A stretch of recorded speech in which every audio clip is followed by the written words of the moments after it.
Listen, we're about to start this podcast. I got to warn y'all, I let a few of them fly on this one. So if you got kids or sensitive ears or whatever, you might want to wait till we put another one out because I got a little wound up. But we appreciate y'all, and here we go. Hello. We are alive. This is podcast number 156 on the Archeryshack Shop Talk. I'm Jeremy. I'm TJ. And y'all have been asking us if we're okay. It's just been boring. Nothing major going on. Hadn't done a podcast in a while, mainly because there ain't been a whole lot to talk about. There still ain't a whole lot to talk about. We just wanted to make sure y'all didn't think we had left you. But we got a little list of stuff to talk about, and summertime has hit in South Carolina. Big time. It's hot. It went from weird cold still to 90 degrees in about a week. So our turkey season's over. Basically, we in the summer, well, not technically summer, but, you know, it's hot. I call it summer. We're basically summertime from now till August, and then August will be wild, busy season, and then hunting season September, and then October will still be busy, and then it'll start slowing back down. Yep. That was the first thing on my list. Busy season is approaching. So if you're local, or even if you're not, and you use, whatever shop, go ahead and get your stuff worked on. We have had a decent number of people bring bows in, for strings and this, that, and the other, and now is a better time than a month or month and a half from now, because we can take our time. And, as much as I like to say we're going to take our time either way, there's going to be a lot more time put into it now versus like if there's 50 bows waiting and everybody's calling wanting to know why their bow ain't ready and they dropped it off yesterday. So yeah, get your bows and arrows and all that done now. I seen an interesting thing. If you keep up with ASA stuff, they said Jeff Hopkins this year has been shooting the Phase 4, and at this particular tournament in London, Kentucky, Levi is shooting a V3X33. So I don't know if that's a Matthews telling them, hey, we need to push some of these bows, or if that's they like them and they think they shoot good as tournament bows, but you generally don't see top-end pros shooting a hunting bow. A hunting bow, yeah. So that's kind of weird. Especially like Levi, because Levi's my height and, a 29, 30 and a half inch draw length. And I mean, or are they just tired of shooting? I know the TRX bows, they've done some Gen 2s and all that, but they kind of, to me, been the same thing for a little while now. Yeah. Maybe they're tired of that. I mean, I don't know. The hunting bows do have the long riser, the big cam, so they don't feel like as short of a bow, but still, you just don't normally see that. So I don't know if anybody else has any intel. I know the shoot down is either on right now but I hadn't seen anything about that. That'd be interesting to hear some inputs later on in the week. Or I wonder if there's a sort of a Phase 4 style tournament bow being developed, and they're doing something, maybe it looks like a Phase 4, but something's a little different, for them to play with. I mean, I don't know. You never know. Who knows? Longer axle to axle, maybe. Yeah. We've been getting a ton of questions, and we've talked about this until we were blue in the face, but I'll talk about it again. The best way to sell a bow online. I will say from personal experience, I hadn't listed a bow on Facebook in quite some time until we took in a Matthews V3X29. As of the recording of this, we still have it. If you need one, let us know. We did a trade. On our end, it wasn't a trade to make much money off of, but just in my head, I'm like, well, I can sell the Matthews online. It'll be a quick sale, even though we won't make a ton of money. I can't give this thing away. So anyway, I put it on some of the archery groups on Facebook, and about 3/4 of them automatically flagged it. I'm a communist and take off your weapons and all this stuff. And then it's weird because some of them left it on there. So it's been so long. The general rule of thumb that I figured out from that is don't put bow in the thing, which I didn't. Don't put a picture of it on the main post, which I think I did on some of them. And what I'm reading and seeing is you need to put like Matthews V3X 29 details and description, and then put it. For some, I guess the whatever scans Facebook don't scan the comments as much as it does the main post. So then put your pictures and all your stuff, but definitely don't put the word bow. But people are saying it's starting to pick up on, like, if you put Matthews or if you put the model, that it's picking up on that. So I don't know. It's so, I got so many mixed feelings about selling bows online. Like, us as a shop, I feel safe. You should feel safe, I guess is what I'm saying. Because we tell people, hey, call us on the shop line, and we either do, if they're not local, we can do a credit card over the phone or PayPal or this Venmo, whatever. All right. But average Joe, I keep seeing more and more and more and more people getting scammed because they don't even talk to them on the phone, but they get the messaging back and forth. Oh man, y'all went elk hunting over there yesterday or last year, whatever, blah, blah, blah. Oh, this is a good dude. You mind if you send that money friends and family? And then and they say, sure. And if you do that, you're not covered under anything. So basically, if you sent me $500 for a bow, and I don't have to do anything, and there's nothing you can do about it. So, but people will not use common sense when it comes to that, and they end up getting scammed every time. We had a guy, we've had all kind of stories, but one of my favorite was a guy bought a slide bar or whatever, a high-end side off of another guy, and when he got it, the guy sent him the case with freaking Allen wrenches in it to make the weight up, to make it, anyway. It's just like, come on. I know a lot of the groups now, you have to put your name on a paper, your name and the date on a paper, but I can see, it's just, you could go in, screenshot the picture and create a post. So, it ought to be, I don't know how they're going to fix that, but I just think it's the risk you're going to be taking. Yeah. And definitely, I don't know. I just feel like if I was going to go that route, it's a little safer if you can say, hey, do you mind if I call you for 2 minutes just to verify you a real person, basically, you know what I mean? Two, don't send it friends and family, because if you send it goods and services, there's a fee, and you got to figure out, all right, who's covering the fee or whatever, and this, whatever it is, 3% or whatever. Yeah. So that sucks. But if they don't send the item, all you do is basically tell PayPal, hey, they didn't send the item or whatever, and you get your money back in a couple days, and not that big of a deal. So it's worth the fee to not have to worry about it. Yep. What else?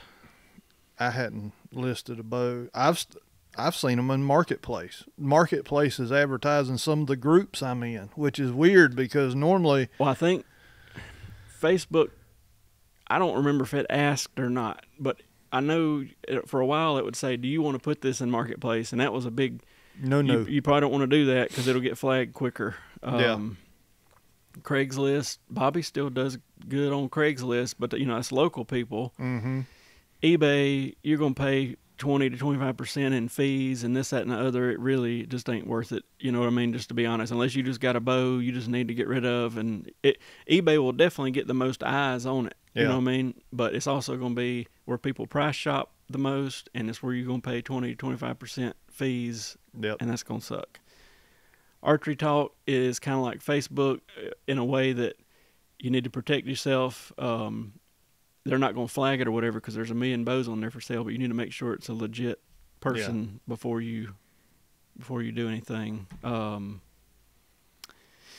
That's basically about it. I know there's like arms list and this, that, and the other, but we're kind of getting smaller and smaller and smaller to where there's not a much stuff. So the biggest thing is, if you're going to sell it on there, don't do like I know you can call with Messenger and everything. Get a legitimate phone number and call them. Say, hey. Yeah, and if it seems sketchy, it probably is sketchy. Yep.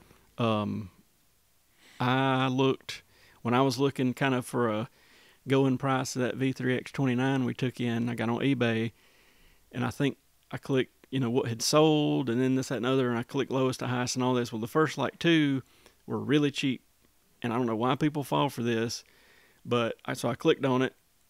The guy had like 1 feedback or 0 feedback or whatever, and it was like $200 cheaper than anybody else. Well, I'm sure eBay got their money back, but somebody got scammed on that deal. Yeah. So you got to do some research. Mm-hmm. Or we have a few more people than normal now just wanting to trade stuff in towards whatever because they don't want to even have the hassle of it. You know what I mean? And for us, like here on YouTube, a lot of times you've seen me do it. I'll post, we got these used bows, and then, like I say, people call here and it's a legitimate shop, and there's about 1,000 ways on the internet you can confirm that or call us or whatever. And it's like, okay, these boys are okay, but average Joe, you got to be careful about. Somebody had asked, is Ranch Fairy done? I hadn't seen a whole lot of stuff pop up about the ferry. I feel like the pinnacle of Ranch Fairy was 2020, 2021, somewhere. We don't have near as many people coming in talking about him, although there's still some. And I don't know if it's just the way the algorithm works or what, but I really hadn't seen anything pop up about him in quite some time. So I don't think he's done, but I think maybe that fad or that whatever's fizzled a good bit, you know. I mean, I'm sure he'll be on the Hunting Public channel come deer season, or I would say as people start getting their bows and tinkering, they'll probably do some broadhead videos or something. So, because I know they were playing around with some of his stuff, but I just hadn't heard much. I hadn't either. And it could just be something to do with, used to it'd be popping up on YouTube and Facebook and Instagram and all this, and now I hadn't even seen anything in a long time. I hadn't either. I came up with a little list here that we're going to call Common Sense Archery. I got 3 things to talk about. That was 2, 3. Number 1 to talk about is no bow is going to shoot 400 feet per second with a 600 grain arrow. And where I'm headed with this, TJ, is mainly that guy with that bow in that case right there. Oh, you mean hanging up back here? Wherever it's at, yeah. Yeah. This is just one example of several, but he wants his bow to do 350 feet per second at no matter the cost. He don't care if he has to shoot any arrow. He's asked us about taking strands out of the string, not shooting a peep sight, shooting 90 and 100 pounds, all of the above. And basically I said, here's what we can do. We can go down to 5 grains per pound, and unless you're going to pay a lot of money and start swapping limbs, we'll get you 70 couple pounds and blah, blah, blah, blah, blah. And that's it. We're not going to make this a dangerous situation because you want 3 more feet per second. And I do not understand. This is sort of a thing popular 10 years ago, but there's still some out there. Yep. I don't understand making equipment dangerous, and if you're shooting right at that 5 grains per pound line, you're more likely, matter of fact, his limb did crack, but you're more likely to crack a limb and you're going to have more noise. And I can guarantee you this, sound travels at 1,100 feet per second. If you're getting 15 more feet per second because you're doing stupid stuff to your bow, it really ain't going to make a difference in that how quick. I'd rather the bow be quiet or more quiet and 10 or 15 feet per second slower than sound like a 30-06 going off and, whatever. So that was number 1 on my common sense archery list. Number 2, you have to restring your crossbow regularly. Holy hell. At the number of crossbows that come in every year, blew up or almost blown up or whatever, and the people just look at us dumbfounded. Yeah. I don't know what happened. When's the last time you put a string on it? I never have. I mean, it's only 5 years old. Well, son of a bitch, what was you expecting to happen here? You know what I mean? Like, for the love of God, people, common, I can't say the F word, I don't think, on here, sense. Look at it. If it's all frayed up, if your servant's broke, if any of that, whatever, don't leave it out there in the hot truck like everybody else does. Like, come on, common sense. Restring that thing. I mean, even an average $300 or $400 crossbow, according to how much you're shooting it, might need a string every year. You know what I mean? And then don't even mention the Ravens and 10 points and all that. You know, those are totally different beasts. 100 shots, you probably gonna need a set of strings on it. But people are just dumb. It's just one of them. A lot of people get into a crossbow because, you know, they're shotgun, you know, rifles, deer hunting, and that's pretty much kind of a simple transition into the archery world is a crossbow. But a crossbow is not like a standard compound bow. You've got so much force, so much I used to kinetic say, energy. Yeah, I used to say you got the same force in half the size, but now you've got way more force in half the size. And most of them, a string is sliding across a rail. Yep. You know, there's all kind of friction and violent shit happening and all this stuff. I mean, if you maintain your strings on crossbows, like keeping them waxed, using rail lube, don't wax the serving on any of it. Just like if it's a flow green and black string, just the flow green and black part. I've seen them come in with wax caked in the cams, and, you know, make sure you use, if you got one with a rail, use some rail lube about every 5 shots, and it will make that crossbow string and cable last a year or two. But, you know, normally about 2 years is all you're going to get off of a crossbow string.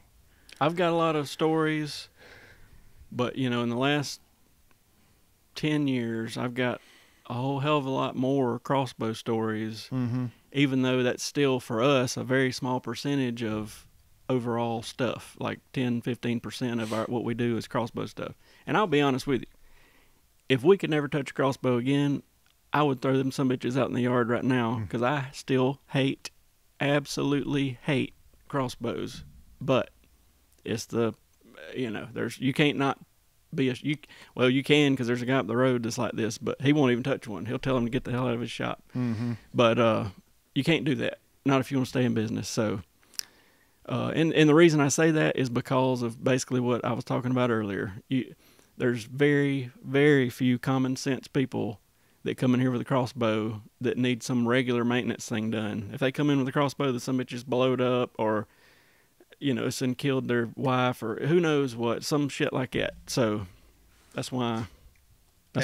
And now most crossbow manufacturers, we get this all the time. They'll bring one in with a cracked limb. Can y'all warranty it? Yep.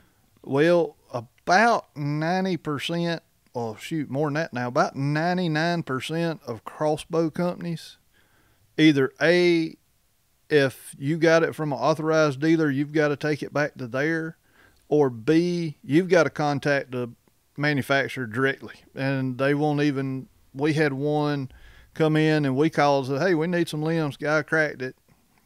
You know, limb cracked on the guy's crossbow. That'd be $200 from y'all for the limbs, but if he sends it back, it won't cost him nothing. Yeah. Okay, well, what sense does that make? Well, and it gets us in so much bullshit. Like, even if somebody will deal with us, I don't even know of an example, but I don't want to really throw any names out there, but basically now we tell them we are not taking this thing in, but unless you bought it here. Now, if you bought it here, we will kiss your ass. But anyways, a guy, this has happened I don't know how many times in the past year. A guy brings in a crossbow, it's blew up or got a cracked limb or whatever, and it's like, all right, buddy, you need cams and you need limbs and you need every part on this crossbow because it's blew all to hell because you didn't put a string on it. Can I leave it with y'all? And hell no. But used to, before we knew any better, be like, all right, leave it, we'll call. And we would call and we would eventually get the parts, but this might drag on for a month or better till we actually get parts in hand. But in the period of that month, every other day, this sumbitch is calling, is it ready? Is the part, sir? Is it ready? Have y'all looked at it? And it's like, motherfucker, we're done with this shit. So we don't, unless we sold it to you, we don't want to touch it, sumbitch. But that's just my sort of rant about crossbows. I wish we could do like my man and just be like, no, take them things to them wherever, Bass Pro Shop. But like I say, it's not necessarily, it's just a big conglomeration of rarely does somebody bring one in that is in still one piece that wants it serviced. You know what I mean? Like an average bow guy would. Hey, it's been 2 years since I had strings on. Can you restring it and tune it up and whatever? It's always, they come in with a sack of parts and we look at them like they are dumb as hell, because they are. Next point.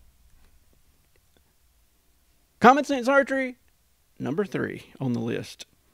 If you don't practice, don't expect to win. And what I mean by that is 80% of the people that come in August right before hunting season and need all this last minute stuff done,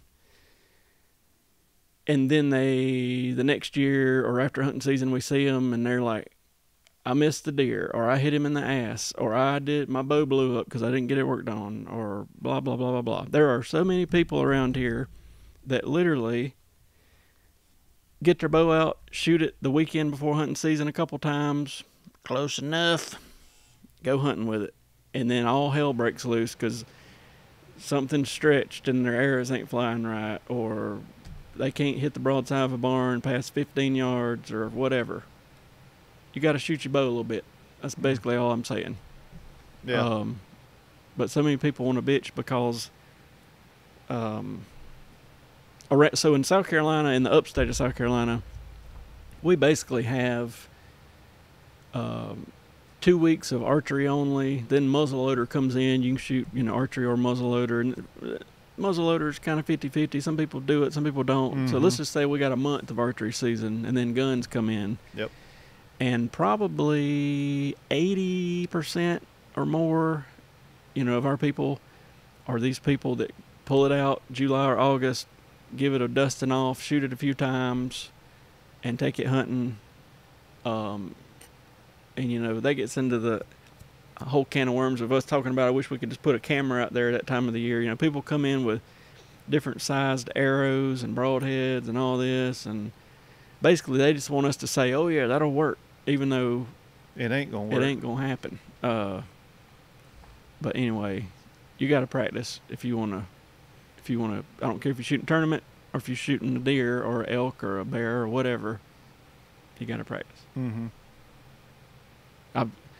I have been mind blown at some of the people I've seen out here at the front shooting at 20 yards and missing the damn 4x4 block and hitting all over the damn place. And it's like, this is unethical. You know what I mean? Like, literally, this is stupid that you would even take this thing into the woods at 20 yards, can't hit a 4x4 square.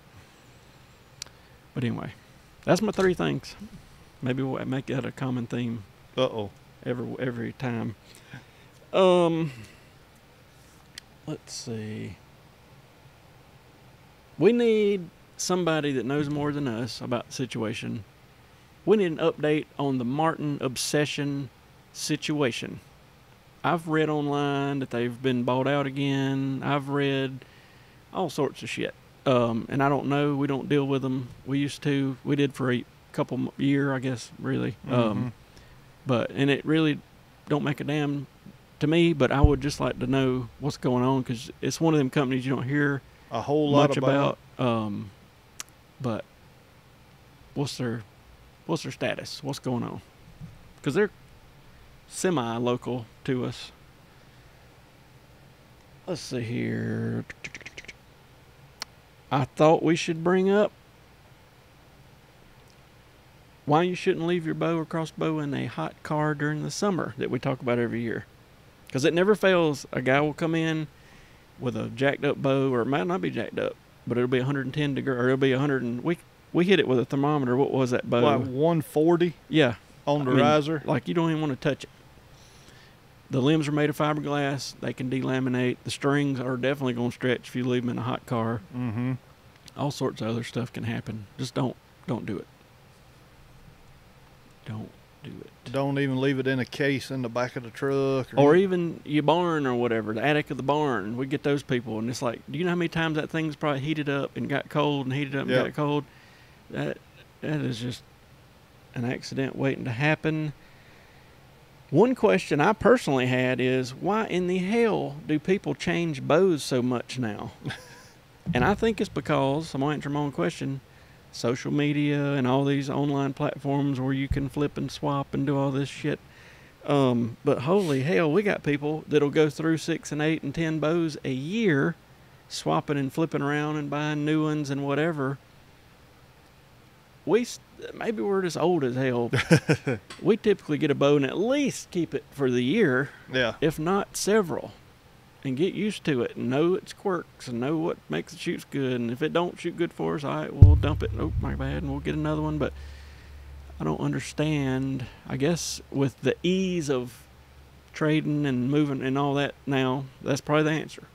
But man, I just can't figure some of this stuff out. You know, used to you had people that had to have the latest, greatest, straightest, so it would come out. We used to laugh and be like, so and so will be here. He buys a new one every year because he can't take it. Well, it ain't even every year now. It's like people come in, they buy the new Prime. All right, then they didn't sold it. They buying a new Bowtech. They didn't sold it. Buying a new Bear. Buying a new Matthews. Buying a new whatever. And it's like, just pick one. Go. Did you not test it out? Like go shoot one you like. It feels good, and then keep it, and then you good. Well, we say it all the time. The bow companies have kind of hit a brick wall as far as last 2 to 3 years. Everybody's maintained roughly that 335 to 345 feet per second. Yep. Mainly geared more towards comfort. I was going to bring that up too. I ain't even got it on my list. Jamie Sadler texted me the other day. He's got the 2017 PSE Evolve 35 or whatever. Yeah. He said, unless you tell me different, he said, I feel like my bow will still shoot and feel like basically any new bow that's out. And I said, just to be honest with you, you are basically correct. Very little has been done since the 2016-17, to me, years to now. The speeds have stayed the same. Little teeny tiny this and that. You know, probably like one of the biggest things is Matthews using modules to change the weight. Yeah, that's a big deal. And some of the companies moving, you know, limb stuff around with or cams or whatever with a Allen wrench. But other than that, it's the same shit.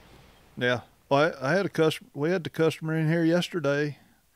Has a probably like a 4 or 5 year old Matthews.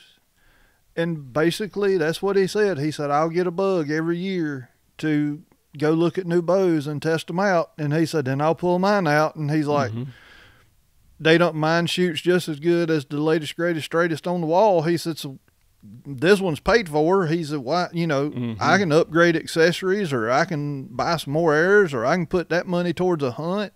And it makes a lot of sense. I agree. Especially with the price of bows keeps going up and up and up.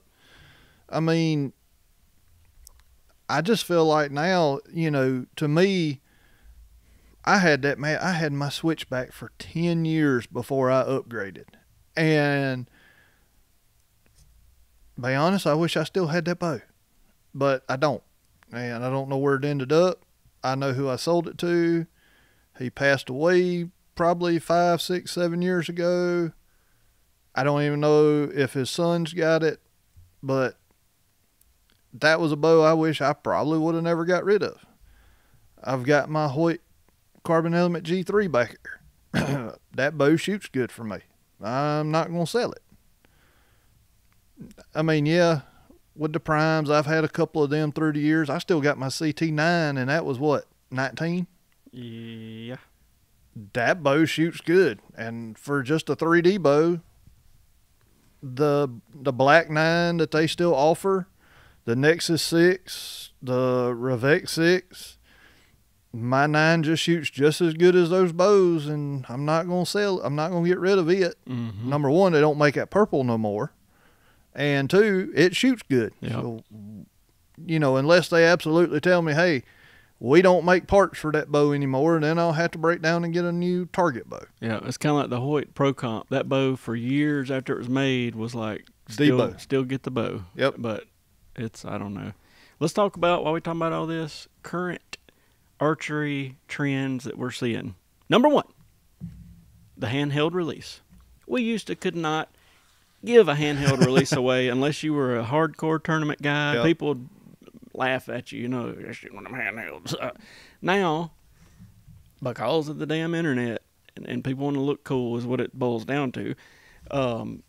Everybody and their brothers wanting a handheld release, which is fine with us. We'll say whatever you want, but I'm just seeing it as a trend. Yeah. A big trend, like, you know.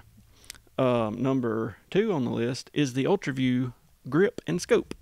They have done as good with grips and scopes as Matthews has done marketing bows, I feel like. And kudos to them, because anything that comes out UltraView, people go berserk over. They figured it out. They figured out the people to get to shoot it, and they are very well made. You know what I mean? Like, so like, I like it, but it's a trend. I don't really have anything to bitch about on that one. But limb-driven rests are a big thing, and have been for a couple of years. I mean, we're on that train. Limb-driven's the way to go. And if somebody could just invent a good one, if Hamsky would come up with one that would lock up, and they said they wouldn't, but before you shot to hold the arrow, it'd be a done deal. Yep. 80-pound bows are back in the game. We've been in the past 2 or 3 years. I think that's a two-folded answer to that one. A, the bows are smoother, so 80 don't really feel like 80 used to. And 2, all the damn speeds have topped out or flattened out at 330, 340. So the only way to get more speed without doing crazy shit is to just go 80 pounds. Yeah.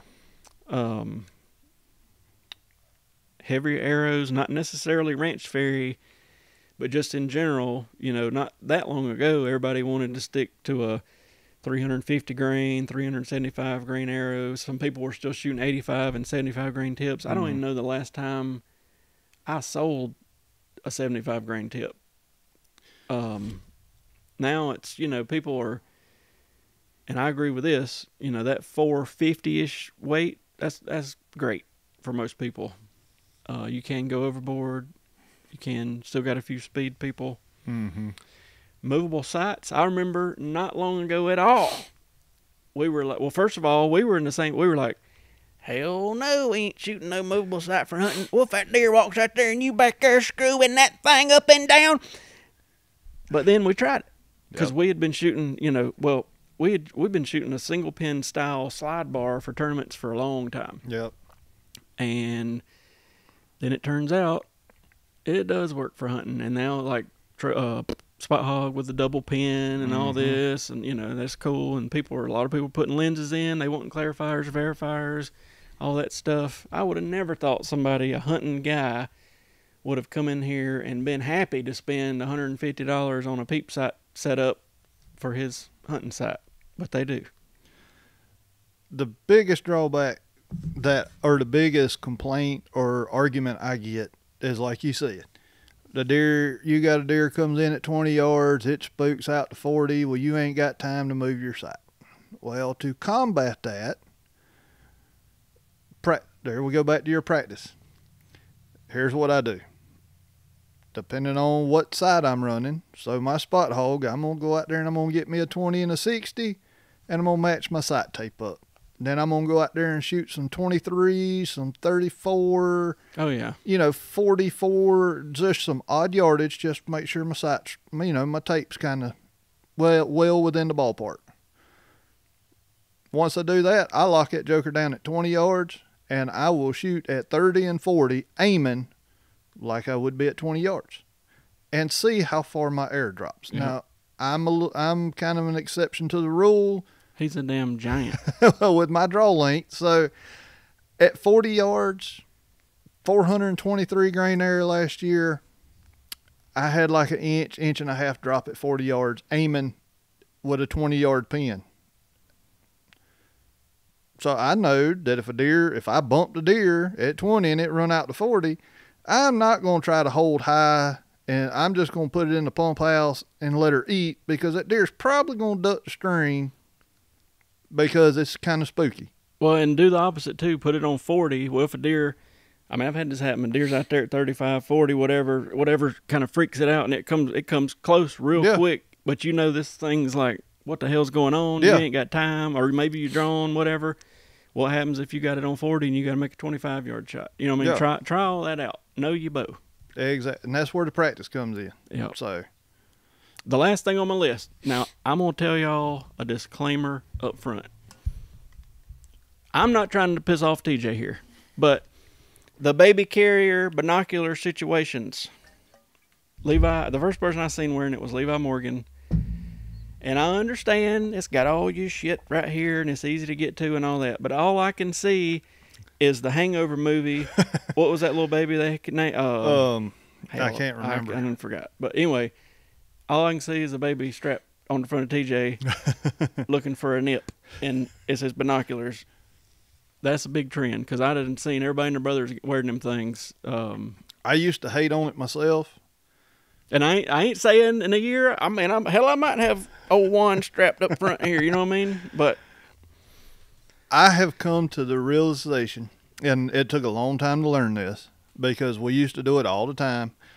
We knocked whisker biscuits. We knocked that gum lizard tongues. We knocked limb driven. We knocked all that until we tried it. So now I ain't gonna knock anybody for trying something new, but until I got one and tried it, it just makes it so much easier in a tree stand, because my rangefinder's here, my binoculars are here. Do I use binoculars? Not all the time, because I hunt some thick woods. A little snacky snack. But it'll hold your Slim Jims, your phone, but my rangefinder is right here. Less movement, instead of having it on the lanyard hanging around my neck, and every time I stood up with my... I've never strapped on one of these things, but I would worry, and like I say, I'm completely whatever.